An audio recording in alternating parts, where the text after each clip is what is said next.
जोहार सागुन सेता सानाम गाते को आमगे अमित बायरी यूट्यूब चैनल पाटा को सानाम कोगे सागुन दाराम साउते सागुन जोहार गाते को आबोआ जहां जमसिम बिनती से आबोआ जहां माने धर्म ग्रंथ रे जहां किछु ऑल मेना ओना कोमा अडी दाड़ेयान कथा अडी मूल्यवान कथा ऑल मेना ओना कथा को दो तिसो हो बाबन हिड़िन दाड़िया से तिसो हो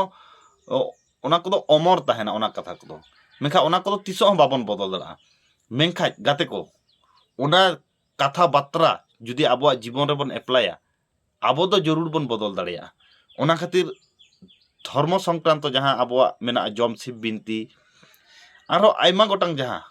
पंडित रघुनाथ मुर्मुआ अडिगान कहानी मेना आरो शारदा प्रसाद गंकिया हो अडिगान कहानी मेना तो नुकु को जहां जीवन रे अभिज्ञता आकोआ कलम ते को गाबान ठोका ओना मा आबो बाबन बदल दाड़िया उनको मा बोंगा बुरु लेकाते गे नोआ धरतीपुरी रे